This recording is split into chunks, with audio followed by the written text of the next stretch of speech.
What is going on, ladies and gentlemen? My name is Drassid, and today I have another episode of Battlefield Good Talk. Now, how this series works is every few days, I go check out the comments of my previous Good Talk videos, and I answer you guys' questions or talk about your topics that you suggest. So let's get started. My first topic for today comes from Rarix, and he would like to know if I worked at DICE, what would I fix or improve in Battlefield 3? Good question, Rarix. The first thing I would do if I worked at DICE, I would get rid of Suppression in Battlefield 3. I hate Suppression. It's not a fun game mechanic. I don't like realism in my games. I like to have fun. That's why I play them. I don't like the idea of not being able to hit a target that I'm aiming at. It kind of irritates me sometimes, and the effects.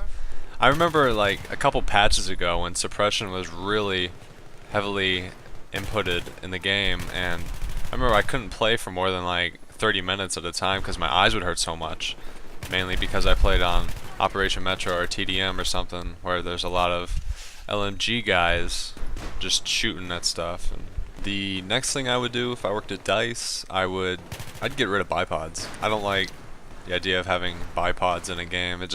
I think it promotes camping, and if I were to get rid of Bipods, I would make the LMGs have less recoil and stuff like that, but I don't like the idea of promoting campers in a game. Like, if you go into like an Operation Metro match or something like it, you'll just see a bunch of support guys just all bipoded up and just shooting at nothing, and I honestly don't know how that's fun for them, but it is their game, it is their playstyle, but I don't like it in the game. It kinda, I don't know, I just find it odd. And the third thing I would try and fix right away, body blocking.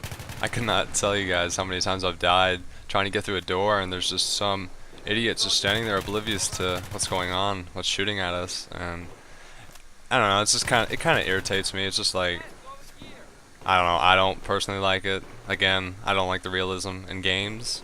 But I do like the idea of what the makers of Counter-Strike Go did. In casual games, there is no body blocking implemented, but in the competitive games, there is body blocking. And I don't know, I just think that's a really good idea, and I think DICE should take notes from the makers of CSGO. Yeah, good question, Rex. I like that. My next question for today comes from Mosi the First, and he asks what I think about ESL Versus and if I think it's good for training. Well, Mosi, I'll be honest, I've only played ESL Versus once, I think. Yeah, one time. I played it with Nexus Gaming. I was ringing for them, and to be honest, I don't know much about it. It took me a while to set it up, but I would imagine that if you're interested in getting in the competitive Battlefield 3 scene, what's left of it, then I would definitely suggest trying it out. If you want to get noticed by a team, that's probably a good way to do it. I'm not sure. I've only done it once, like I said.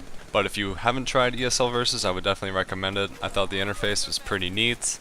It has a great way of introducing players into competition, and I would definitely suggest trying it out. I'll leave a link in the description of where you can find the CSL Versus and the download for the client in the description. Alright, and for my last topic for today comes from Flashplate, and he wants to know if I ever switch firing modes and firing long range, and if that's preferred by the better players. Well, Flashplate, I'll be honest, I don't think I've ever switched fire modes in Battlefield 3. I usually burst fire manually, and I'll just click your mouse buttons every few seconds, and yeah, I've never really been a fan of the fire modes, and I really don't know any competitive players that are using burst fire, the Battlefield burst fire, in pubs or matches. What I'll normally do, I'll just keep it on full auto and just, you know, like I said, just click it every few seconds and manually adjust the recoil. Alright, that's all the time I have to talk about your topics for today.